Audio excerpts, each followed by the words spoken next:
Hare Krishna, everyone. Thank you for joining for the Sunday evening Bhagavatam class. Sorry, Bhagavad Gita class. Yeah. So we will complete chapter 2 and we will start with chapter 3. And once again, I see a lot of familiar faces, which is good. Please keep coming. In this particular course, continuity is essential. So if you will maintain continuity, you will understand everything nicely. So I'm trying to make it very, very straightforward, very simple, and so that you get the concepts in very, very clearly. To be honest with you, as I am kind of going through it, kind of bringing myself to the level of explaining it in a very simple way, some very subtle things are getting clarified for me as well. So there is absolute truth in the statement that the best way to learn something is to teach it. So I am going through it. I've been doing this for many, many years, but Mahatma Gandhi has said it correctly, that every time you read it, you get something new. So thank you for being on this journey. And we will get started with our prayers. So on Zoom, please stay muted. And in the room, if you know the prayers, you are welcome to recite. So these prayers are present in the Bhagavad Gita. This is Vedabase website, which we have shared with you many times now. And go to Bhagavad Gita and introduction. It's on your Bhagavad Gita on the introduction page as well. At some point, we might go into the translation, what it means. But for now, these prayers are known as Mangalacharan prayers. Mangalacharan means for Mangal. Mangal means auspiciousness. Auspiciousness for what? So that whatever we are going to spend 2 hours here together, we understand those topics. If we take away value, it retains in our mind, then that is auspicious. And of course, you know, the house should not fall, there should be no earthquakes and all that, but those are very remote things. Straightforward things are to understand the topics. So we will recite these prayers. Om Ajnana Timirandhasya Jnananjana Shalakaya Chakshurunmilitam Yena Tasmai Shri Gurave Namaha Shri Chaitanya Manobhishtam Sthapitam Yena Bhutale Swayam Rupah Kadamahyam Dadati Swapadantikam Vandeham Shri Guru Shri Yutah Padakamalam Shri Gurun Vaishnavamscha Shri Rupam Sagrajatam Sahagana Raghunathanvitam Tam Sajivam Sadvaitam Savadhutam Parijana Sahitam Krishna Chaitanya Devam Shri Radha Krishna Padan Lalita Shri Vishakhan Vitamscha Nama Om Vishnu Padaya Krishna Presthaya Bhutale Srimate Bhakti Vedanta Swami Niti Namine Namaste Saraswati Devi Gauravani Pracharine Nirvishesha Shunyavadi Paschatya Desha Tarine He Krishna Karuna Sindho Deenabandho Jagatpate Gopesha Gopika Kanta Radha Kanta Namostute Tapta Kanchana Gaurangi Radhe Vrindavaneshwari Vrishabhanu Sute Devi Pranamami Hari Priye Vancha Kalpatarubhyascha Kripa Sindhubhya Evacha Patitanam Pavanebhyo Vaishnavebhyo Namo Namaha Jaya Shri Krishna Chaitanya Prabhu Nityananda Shri Advaita Gadadhara Srivasadi Gaura Bhakta Vrinda Hare Krishna Krishna Krishna Hare Hare Hare Rama Rama Rama Hare Hare. Srila Prabhupada ki jai. Yes, Sunita Mataji, you have your hand raised. Do you have a question?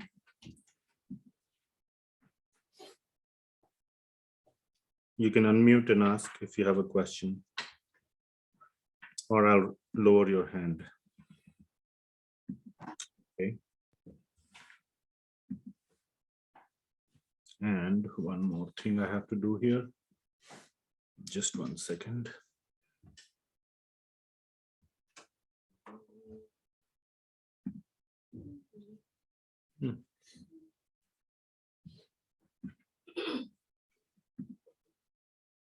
Okay. Maybe. All right.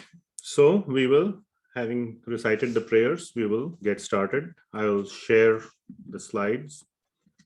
So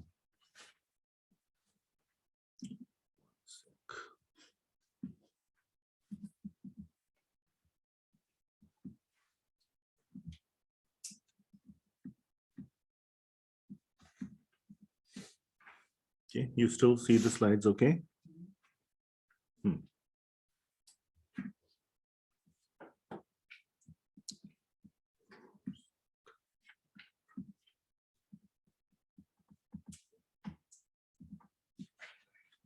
Okay, great. So a very quick recap from last time. So Lord Krishna is talking about Buddhi Yoga. So those who were present in the last class, if you were not present, please, it's absolutely essential to watch the recording. As I said, continuity is paramount. So we talked about Buddhi Yoga, where Lord Krishna is talking about doing your duty with no attachment to the results, but doing your duty. So we will start from there. That's the review. That's the review. Okay. So we will continue with the second chapter. Now I will remind you once again, there was this seminal verse 2.38, where Lord Krishna gave two spiritual options. One was the material option. Okay, you fight and you will get material benefits, name, fame, if you win. If you lose, you will get the benefit of being called a martyr. Your name will be put on a big tomb or some monument, and then you will be famous. All those are material benefits, but rising above the material benefits, there were still two options. One was to not fight, because we are all spirit souls. What is the point of fighting? Okay. Or fight, but with no material considerations. That is also a spiritual option. Just do the duty, not for any material reason. Okay. Knowing that everybody is a spirit soul, but we will continue to do our duty. Okay. That's where we were. So a large part of the discussion was on the general understanding of doing our duty without material considerations, which is that famous verse 2.47, karmanyevadhikaraste ma phaleshu kadachana. Okay, do your duty, but don't be attached to the results. Okay, or don't consider yourself, first of all, don't have a right on the results, and don't be attached to the results, because don't have a right on the results, because you are not the only producer of the results. So if you are not the only producer, how can you have the right on the results? So we will discuss all of that in detail in the third chapter today. But before we go into third chapter, we will complete the second chapter. Okay, so we stopped at this particular point. And now we go into Arjuna's 4 questions. This is the BMW verse. Okay. One question on previous slide. And 2.49, so stay away from sinful actions. So that is again at the 2 questions. Like one is that's again at the material level, right? And Arjuna is thinking that it is sin to fight at the beginning. Yes. So how does he how does he know whether it is a sin or not? Okay, formulate your question well. Think about what your question should be. So is your question how to differentiate sin from pious?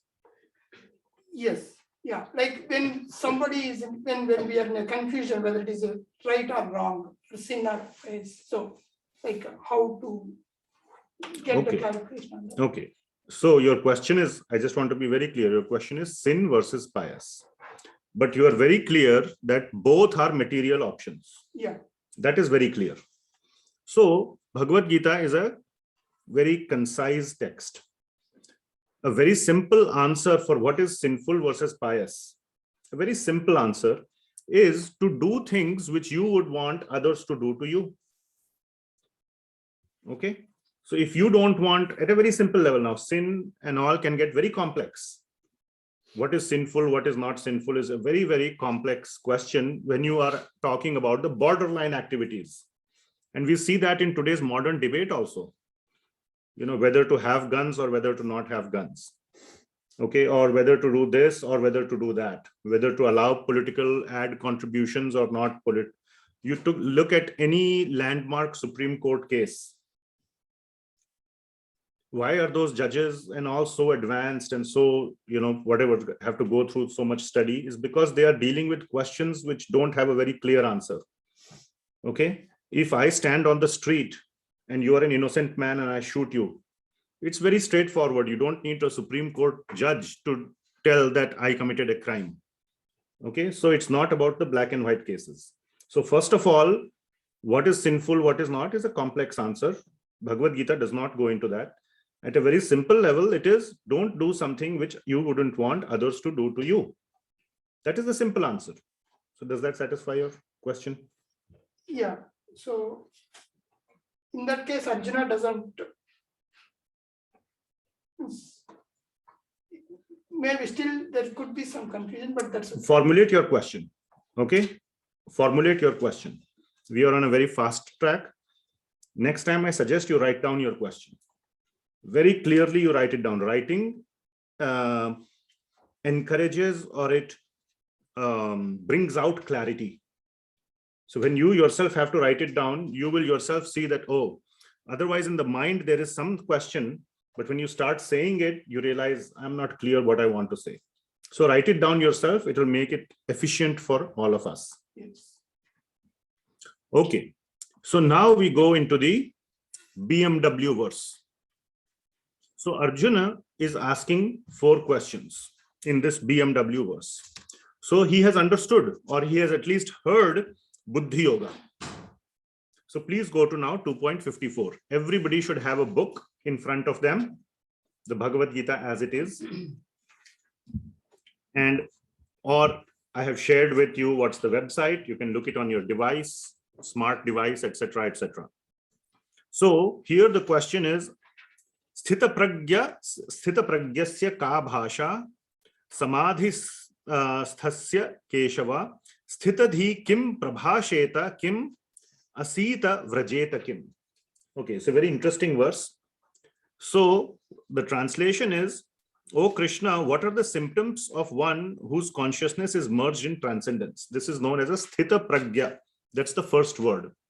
A person who is in Buddhi Yoga, essentially, a person who is living, who is embodying, or who has understood Buddhi Yoga and is living it and is acting by it. Very simple. That technical term is sthita-prajnah. Now he's asking ka bhasha. So bhasha means thinking. What says thinking? When you have to think, please realize you need a language to think. Try not to think in your favorite language, whatever. For many people, it is English. Try to think about something without using any language. It is not possible. To think itself, you need language. Do you all agree? The only place where you do not need language to think is what is known as a fight or flight response. That is more or less your muscle memory, or you can call it your mental memory, where you just react immediately. There is no thinking. If I just pick up this phone and do like this, see, you didn't have to think. Or reflex. That's a reflex, fight or flight, those kind of things. But if you have to think something, you need language. So ka bhasha means how does he think? Okay. And then kim prabhasheta. Prabhasheta means what does he speak? The words. So mind, words, and kim asita vrajeta kim. Or how does he sit and how does he walk? Why is it important to know how does somebody sit or how does somebody walk? So when we read the commentaries, we understand sitting means how do you restrain your senses?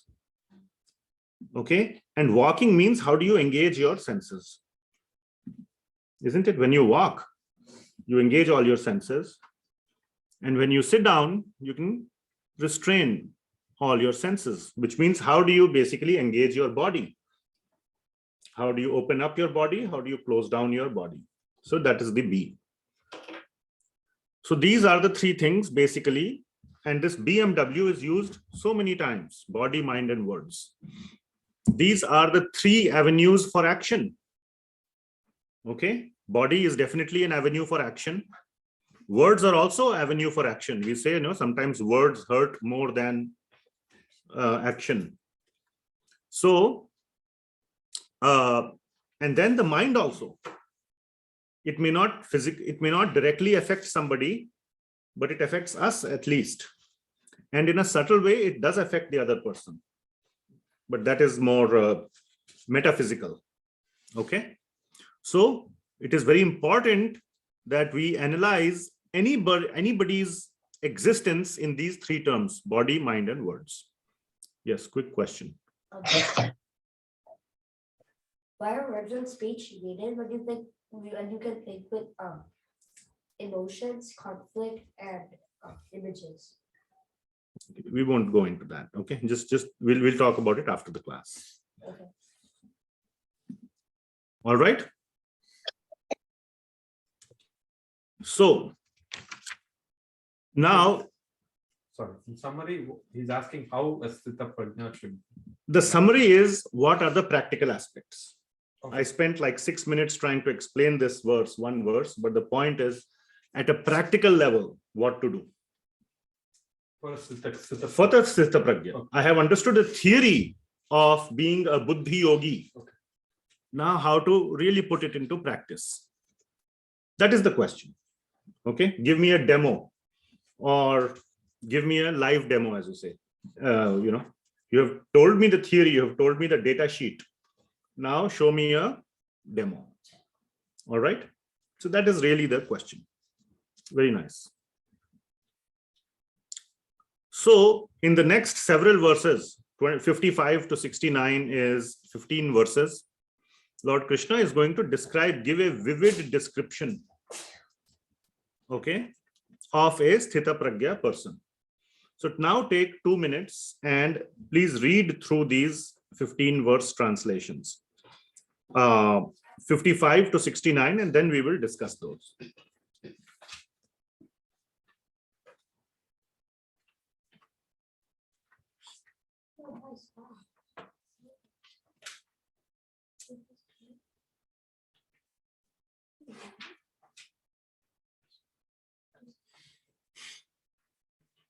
Just the translations, and even if you don't understand all of it, that's okay, don't worry.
Okay, 30 more seconds.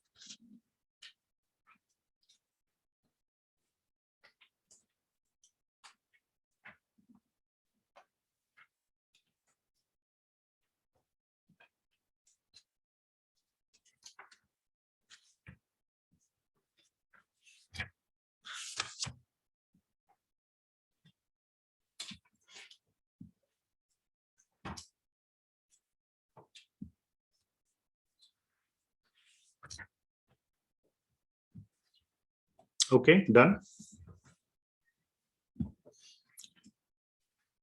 All right, let me share again.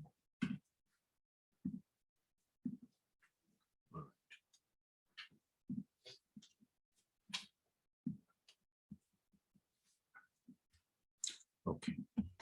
So now you read, you got a sort of a general idea. Let me pick up on some key points. Okay.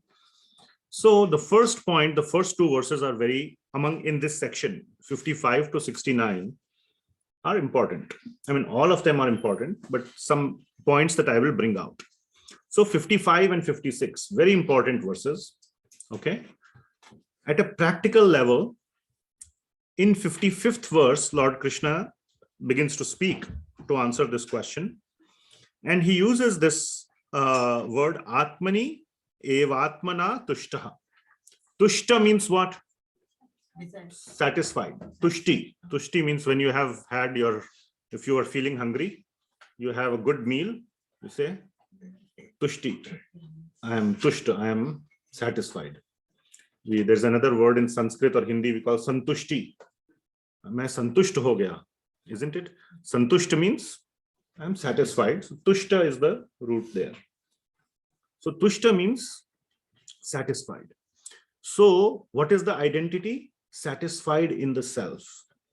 Atmani evatmana tushtaha, which means that one realizes that I am a spirit soul. That is the identity. So it comes by practice. It won't be that at 7 o'clock when you leave from here, that you will all be realizing that, yes, theoretically it may be true, but it takes time to develop that sort of conviction. So at least stay for now with that theoretical concept that I am this. So first thing is to at least know that I am the spirit soul. I am not anybody else. I am this soul. Atmani evatmana, and be satisfied in that. That is the highest satisfaction. Okay. How it starts from the mind. And we will have another very, very powerful verse later on, is to give up material attachments. Now, this point about attachments, I should make it something like this, highlighted and underlined as well. All right. So attachments, give up material attachments. So we talked about identity. In the very first class, we talked about attachments. We started with attachments, or what were Arjuna's attachments. Then we went to the concept of that identity gives rise to attachments. Okay, I am a good father. Okay, now I'm attached to my child. I'm attached to the happiness of my child. Whatever the child wants, I am like, I have to do it. Otherwise, if I don't do it, even if the child is not very unhappy, if I don't meet his demand, I am unhappy because I could not be a good enough father. It's more about our identity than about anything else. Okay. So identify your spiritual identity. That is first step.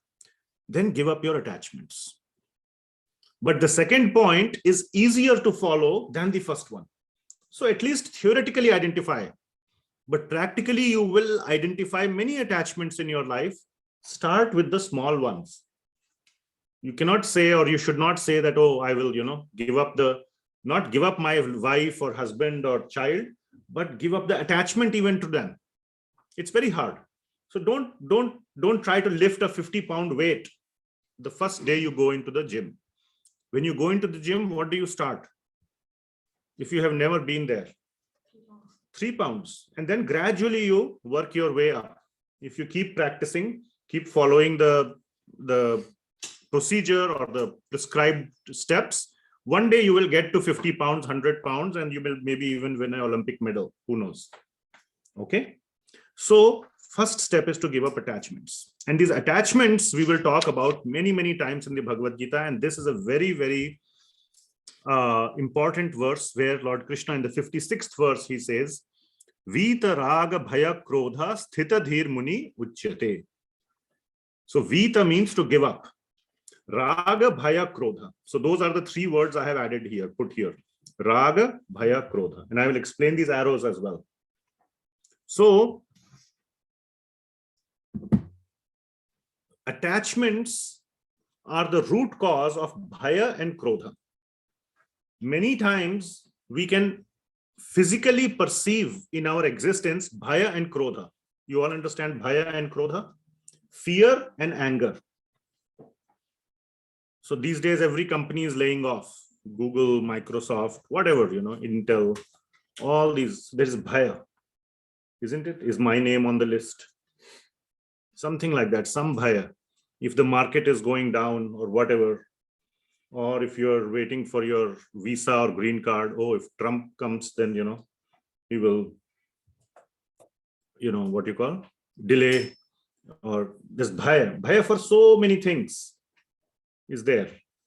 Even for when our child goes on a bicycle, you're in bhaya. Oh, did he wear the helmet or not?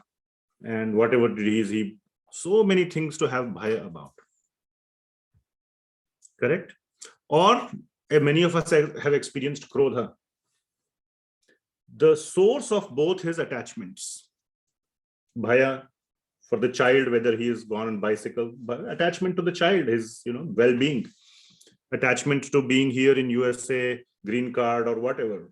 Attachment to having a stable job, stable income, so that we can pay our mortgage. We don't have to, sell off the house, short sell, whatever may be the case. So all these are our attachments. So when attachments are fulfilled, now you have an attachment and it's going well. You got the attachment. You got the result of the attachment. Okay. Your attachment is attached to you. Then there is bhaya of losing it. That is what is bhaya. Okay. First, you prayed for a child. So you got the child. Now you are afraid that you will lose the child. In Bhagavatam, we have this famous story of Chitraketu Maharaj. Very, very hard-hitting story. We have done a whole series on that. The lectures are present on YouTube. It's present in the 6th canto of Srimad Bhagavatam. The attachment to child, you will see there. So when you have it, there is bhaya of losing. But if you have the desire for that attachment, whatever is there, I want this, and you don't get it, then there is krodha. Like Ravana. He wanted to have Sita, but he could not. So he was always so angry. Hiranyakashipu. He wanted his son to acknowledge him as the god instead of Vishnu. He was always so angry. That was the one thing that was giving him anger. Are you following? So it is stemming from attachments. So identify your attachments, whatever they may be. Try to work on those. Try to see. When you start, and here is the key point. If you have been not paying attention, please pay attention now. This is the important point. When you focus on your attachment and look at it in the larger perspective, you will see that, yeah, is this I was attached to? Really? It's okay. I can give it up. It's not that big of a deal. So that is where you start developing detachment to your attachments. Okay. Now, it doesn't mean that you will send your child, unprotected or anything, but the feeling of bhaya and krodha will decrease. And the sense of commitment will increase. If the accident has to happen to the child, it will happen. You cannot stop. But for many, many children, the accidents never happen, but our bhaya and krodha always is there. So increase our commitment, but decrease the bhaya and krodha. Make sure that he wears the helmet all the time. Come up with a process or call or whatever it may be. Maybe for a child, you can discipline sometime. But the point is to not just be in this stuck in the bhaya and krodha, but increase our commitment to doing our part of the duty. What can we do instead of always raging, angry, or fear? Are you following? So, and slowly in that way, trying to identify attachments and reducing our attachments as well.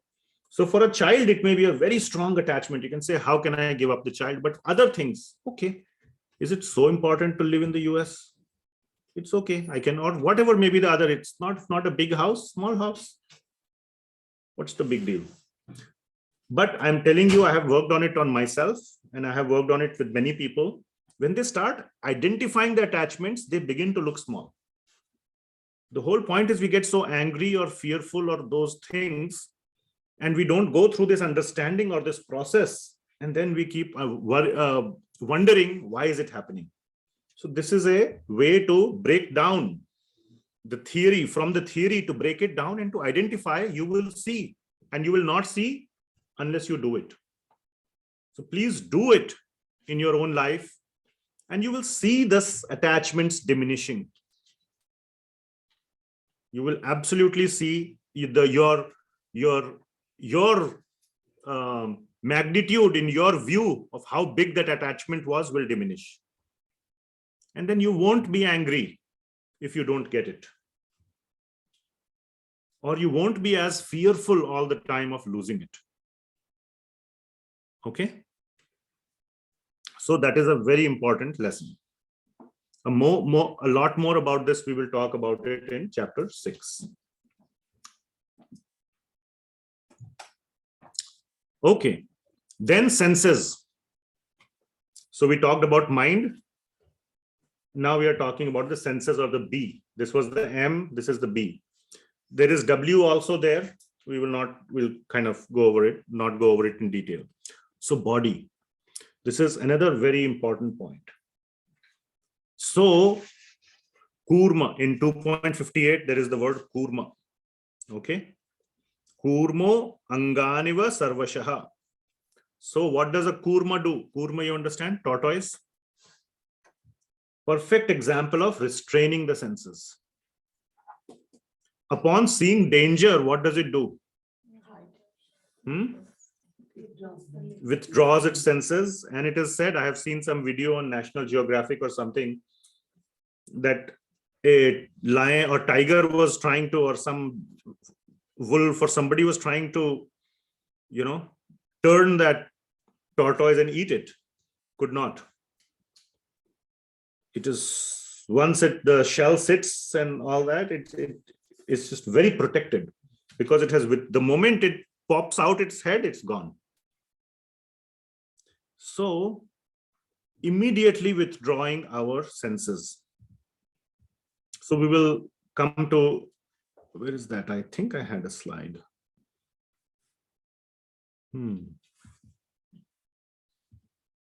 It comes to, so we will see, okay? Immediately withdrawing the senses. So how to give up attachments? So you can say that, how can I give up my attachments? We just talked about it, right?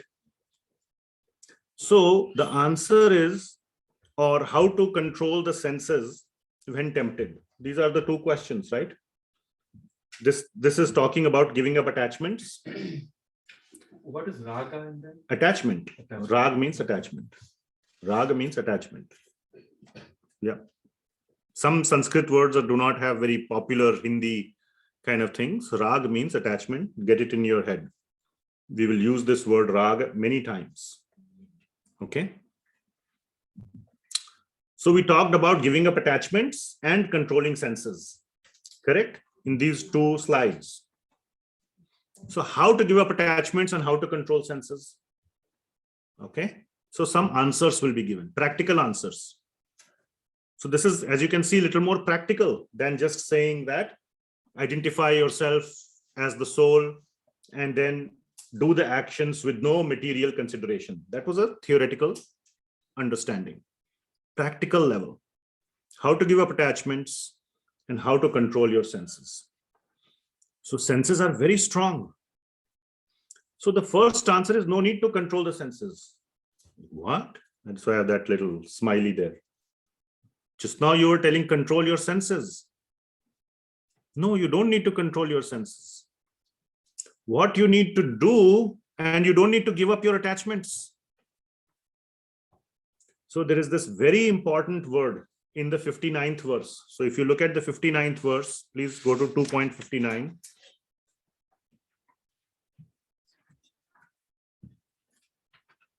the second line says, Rasavarjam rasoapsasya param drishtva nivartate.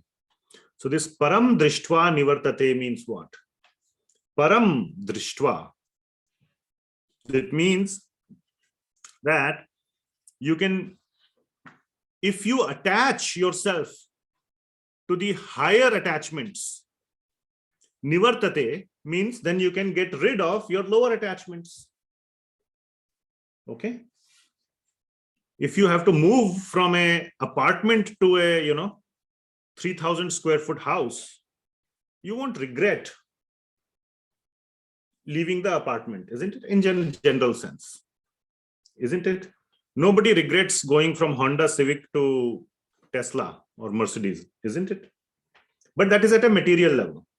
But the point remains the same, that whatever attachments that we are having right now are at a material level. When we convert those attachments to a spiritual level, that is the higher level, we will not miss these attachments. Just like sitting in a Mercedes, you never miss your Honda Civic or whatever else your bicycle, isn't it? So in the same way, when you develop a taste, that is what the point. Rasavarjam rasopyasya. That rasa means juice. Juice means juice has a taste. It's a tasty. So ras means taste basically. So when you change your taste from lower to higher, then you never miss. The attachment to the lower taste automatically vanishes. And this is a very, very big point of Bhagavad Gita. Please try to understand. So Bhagavad Gita is not talking about only giving up. In the later chapters, and very soon we will, so now this is chapter 2 is the summary of the Gita. So we are kind of going faster. Okay. And then Krishna will slow down and take it more gradually. He will take a step back. You will see us take a step back. So right now, the summary is going fast. So what Lord Krishna is saying, replace your material attachments with spiritual attachments, and they will give so much more sweetness. You will not miss the taste of the material attachments because spiritual attachments are sweeter. So Bhagavad Gita is talking about being attached. So Bhagavad Gita is not talking about giving up all kinds of attachments, material or spiritual. It's only talking about giving up material attachments. Spiritual attachments are good. Till the very end of Bhagavad Gita, spiritual attachments will be encouraged. There will never be a time where we will say, okay, what you learned in chapter 2, delete it. Or that was a lower understanding, remove it, forget it. No, never. Spiritual attachments are good. So that is param drishtva nivartate. Okay. And more on this in chapter 9. So a lot more about it will be there in chapter 9. What is the highest spiritual attachment? The absolute highest spiritual attachment will come in 2.61, which is the only verse in this entire chapter which talks about bhakti. Bhakti means complete dependence on Krishna. Not only dependence, complete love with Krishna. Love. So when one is in complete love with Krishna, who is the ultimate spiritual entity, then everything else is tasteless. Everything else. And there the word is matparaha.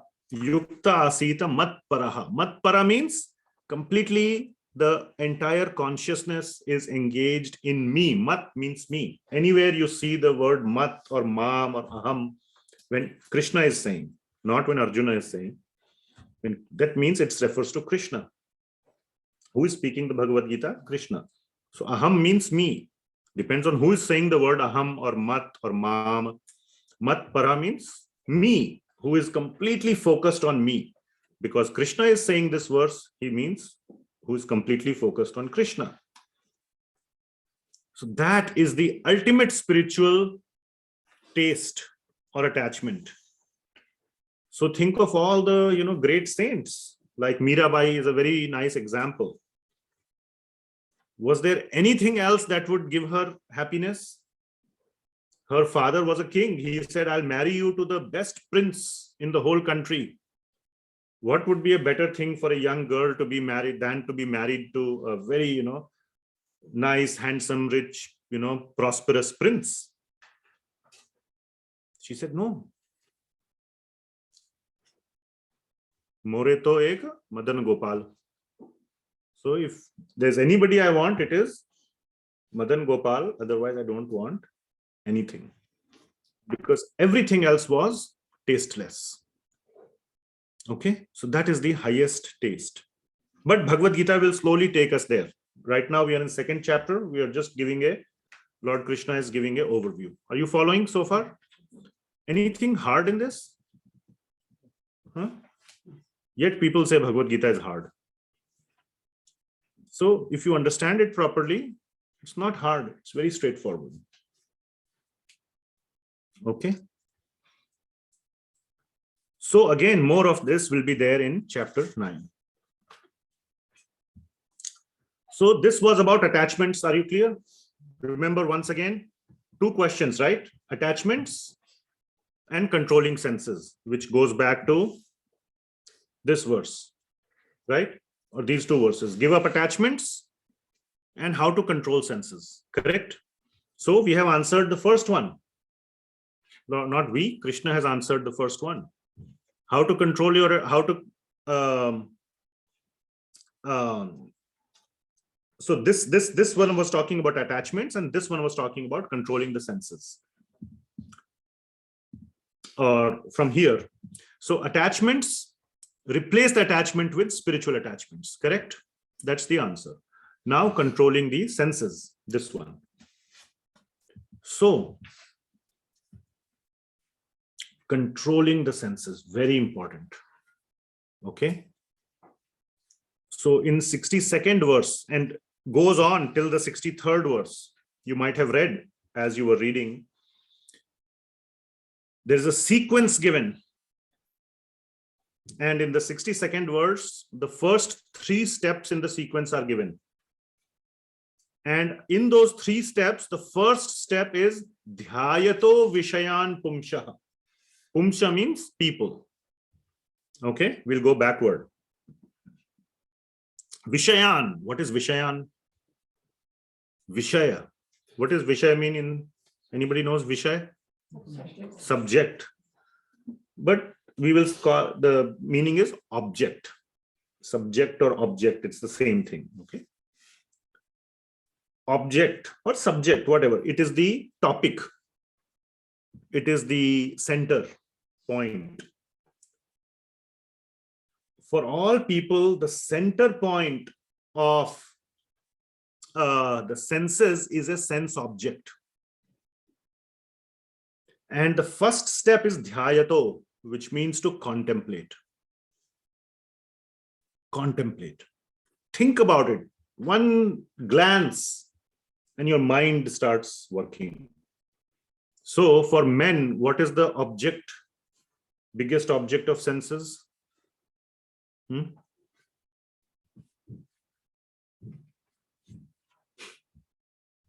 So that's what I have shown in the right picture there. A nice woman, right? Maybe the opposite for a woman, right? And all the other objects may be there. All the other things. One glance, you're driving down a road, there's a billboard with, some movie, latest movie has come, one scene is there. Something that you shouldn't be seeing. And you're driving past, for a fraction of a second, you see it. It occupies your mind. Even though you weren't planning to go see that movie, now you will, then somehow something will happen. Some friend will say, oh, I was going to that movie. Do you want to come along? Chalo, let's go. Because that contemplation has been happening. So that is what it means by dhyayato vishayan pumsha.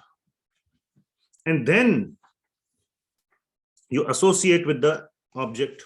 You watch the movie. Then attachment develops to such a thing. You want to watch that kind of category of whatever, There's a whole step, there's a whole sequence there. So what is the point here? Okay.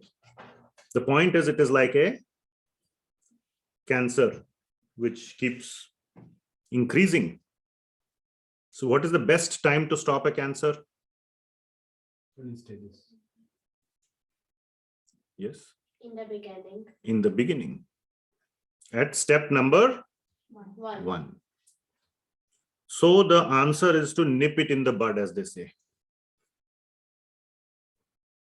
Okay. So try to not even do anything and everything possible to not cause yourself to do this dhyayato, contemplation of the, don't even get it in your head. Somehow or the other. Somehow or the other. Okay. If you see something, just close your eyes, move away. Or if you know that a particular highway has a billboard like that, find another way so that, your eyes even won't go there. You see, and it's not just about a billboard on a highway. I'm just using that as one example to illustrate millions of other things. You following?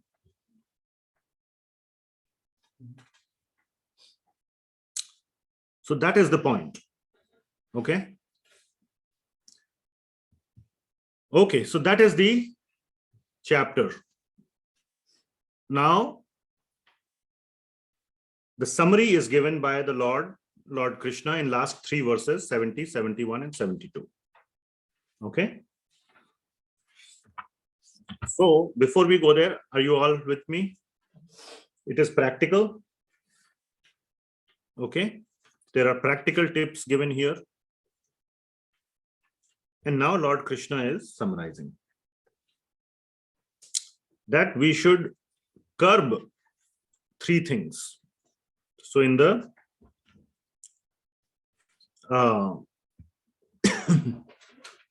71st verse, Lord Krishna is using 3 words.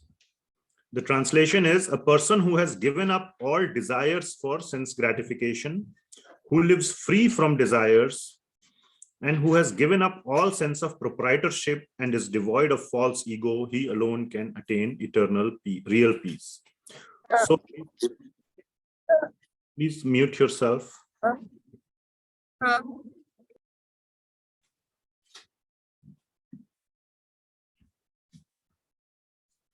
Okay. So nisprihaha means the flow of desires. Ni means without. So stop your incessant flow of desires. And again, it comes from our identity and our attachments. Desires are also attachments, but then small desires come from a bigger desire. Okay. Like, I want to be in the US. Okay, then the next desire comes, oh, I need to get my green card for that. Oh, for that, then the next desire comes, I need a job, which will file my whatever, so many things, or whatever it may be, which government comes into place, or which state I am living in, whatever may be the sort of the derivatives of that. They are all desires stemming from a larger desire or an attachment, which is stemming from an identity. The sense of mind, nirmama. Nirmama doesn't mean nirmam. The other meaning of nirmam is cruel. Nirmam, but that's a different meaning. The word nirmama, here it is a combination of 2 words, nir and mama. Mama means what? Mind. This whole tendency of mind. So which means what you have should stay with me. Mama. Don't you ever come near my mama. It is mine. Don't you ever encroach on it. So giving up that feeling of mama is nirmama. And nirahankara. So giving up, curb these. You don't have to completely give it up on day one. Again, the progress is gradual. So curb these. And finally, to be situated in this Buddhi Yoga at the time of death. So at the time of death, Lord Krishna is saying that sthitva asyam antakalepi. So antakala. So I should have put this in red color.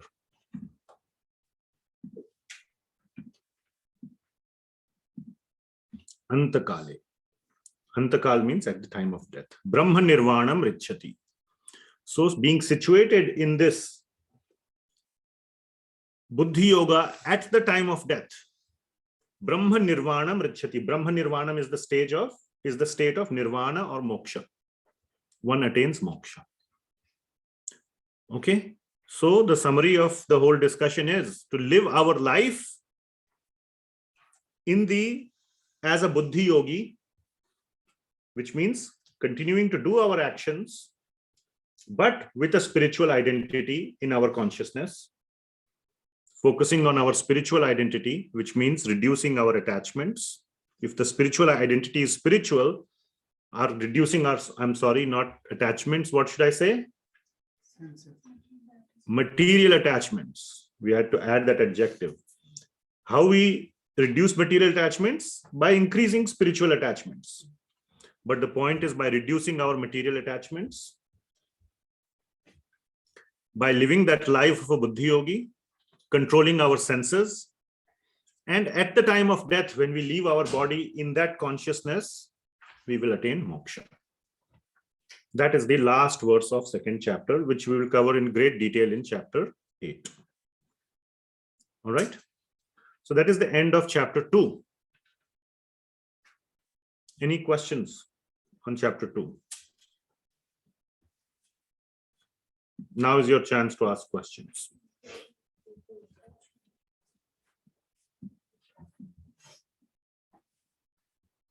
So there are a couple of questions on the chat which talk about giving an example of a spiritual attachment. So Lord Krishna gave a very strong example of spiritual attachment, which is himself. And I also gave an example of the saintly people who have Krishna as their attachment. Okay, like Mirabai and all the saintly people. In Mirabai's case, it was very apparent. Okay, but the consciousness, some of the saints may not be as expressive in their songs or in their in their emotions, but internal consciousness is no different than Mirabai. And you don't have to be a female like you, I want to get married to Krishna. Attachment can be of any kind to Krishna. Okay.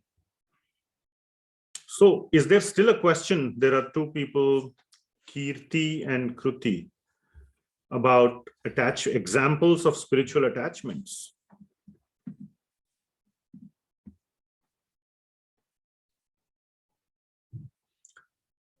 Being attached to Krishna is like the ultimate attachment, Prabhu, which makes sense. But like other spiritual attachments, would like chanting or doing devotional service, would that would all come under spiritual attachments, right?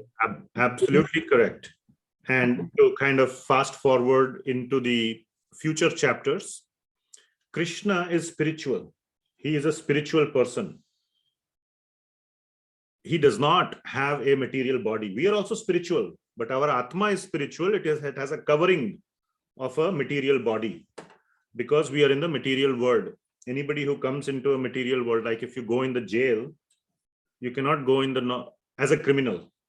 Will they let you wear your jeans and your whatever tank top or sweatshirt? No, they'll give you a jumpsuit, orange colored jumpsuit, at least in the USA. Correct? So when you go to the material world in the same way, the soul or the Atma is given this jumpsuit called the body. But when the king wants to visit the jail, he wants to see, he tells the superintendent, I want to come visit and just see how all the criminals also need to be taken care. They cannot.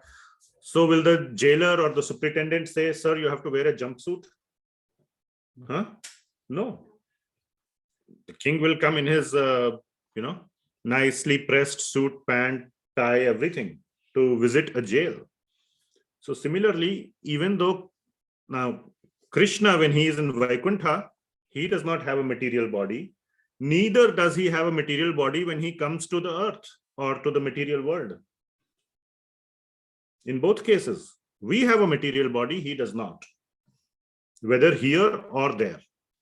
That is first point. I'm now going a little bit to answer that question in a little bit detail. So Krishna is completely spiritual. And this is one beautiful aspect of spiritual nature of Krishna, that there is no difference between Krishna himself as the person and his name. No difference. Okay? You keep taking the name of Coca-Cola. Do it for the rest of the week till I see you on Sunday again. You will not get even one drop of taste of Coca-Cola. Will you? No. You will not know what Coca-Cola tastes like if you keep repeating the name of Coca-Cola. But that is the difference between the name Coca-Cola and the name Krishna. If you sincerely, with a pure heart, take the name of Krishna throughout the week, I'm telling you, you will come here with a different person.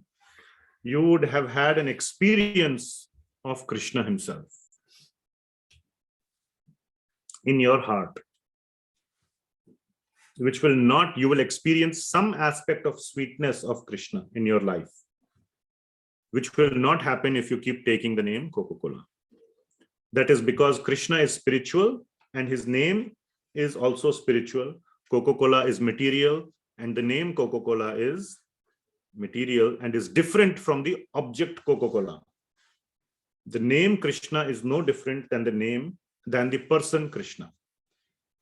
That is the difference between a spiritual and a material entity. So the question was, what are the spiritual attachments? So yes, being at a level of Mirabai is very, very high, but we can start with taking the name of Krishna. So that is an example of a spiritual attachment. Reading Bhagavad Gita, it doesn't just have to be the name of Krishna, and Krishna has many, many names, Govinda, Madhava, any of those names, Rama, Narayana, they are all names of Krishna or names of Narayana. So all of them, this Vishnu Sahasranam, 1,000 names are there, and that too is just a short one. 1,000 is not the list, is not the whole. Anyway, so it's not just about the name, okay, like John or Jack or Tom, but it is about his words, what all he has said. And what is the one thing we are reading right now that he has said? Bhagavad Gita. So reading the Bhagavad Gita is also you're expressing an attachment to Krishna. Bhagavad Gita is like a love letter. You will see in the 7th chapter. It is essentially a love letter from our lover. We don't consider Krishna as our lover, but he absolutely is our lover. He says that in the Bhagavad Gita. And Bhagavad Gita is his call, is his like big newspaper ad to us. Please come back to me, come love me, come find me.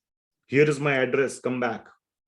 So it is a calling out to us who have abandoned our lover from our lover, real lover. So would you agree that reading the love letter by your loved one is an expression of love to your loved one? A soldier who is on the front line, if he has a letter in the old days, you will see, that's the only thing he has. He will read it like 20 times in a day. Isn't it? Why? Because that is his expression of love to his wife or whatever. So here, sitting here in this material world, if we read Bhagavad Gita, that is a spiritual activity, a spiritual attachment. Many people have a lot of attachment. They cannot let go of Bhagavad Gita.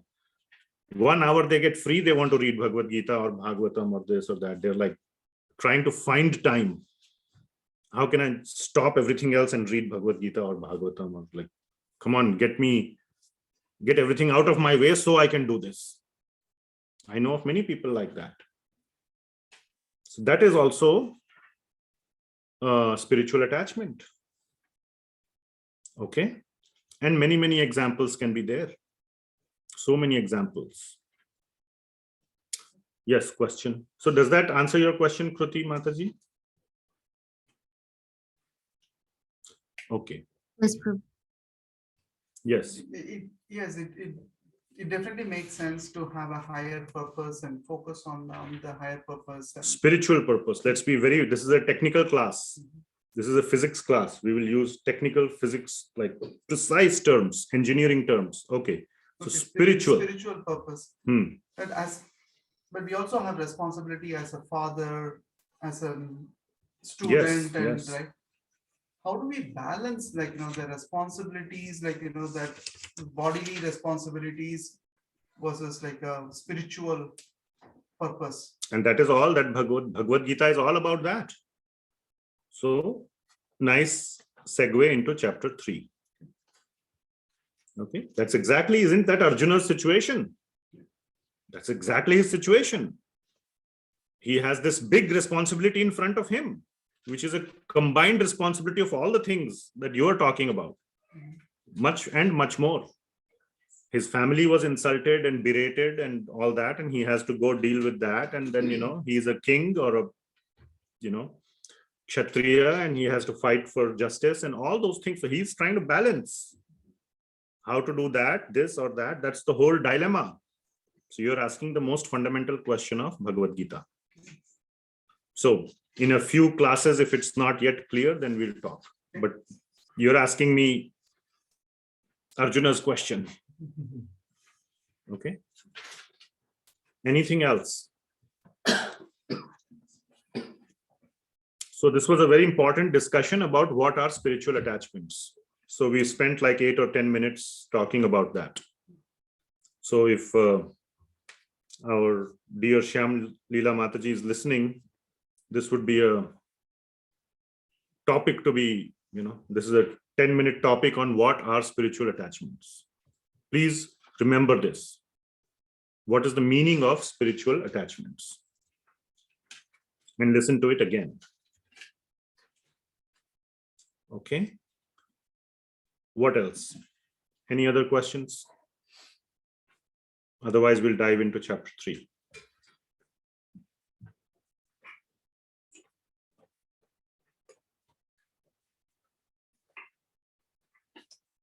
Yes. Last class you mentioned about the balance of zero. What happens if when you What zero? Like you have to get your good karma and bad karma to zero. Mm-hmm. What happens if you have if that's not at zero, you're done? You take a next life in some other body. And what happens if you do get to zero? Moksha. Okay. All right. So we'll start with chapter 3 now. And I will do one small thing here. Please don't leave. I'm going to stop the recording and start the recording again so that there are 2 different videos. We'll start the chapter 3 in a new video, just for the sake of recording purposes, and we will recite the Mangalacharan quickly again. Okay? So thank you very much.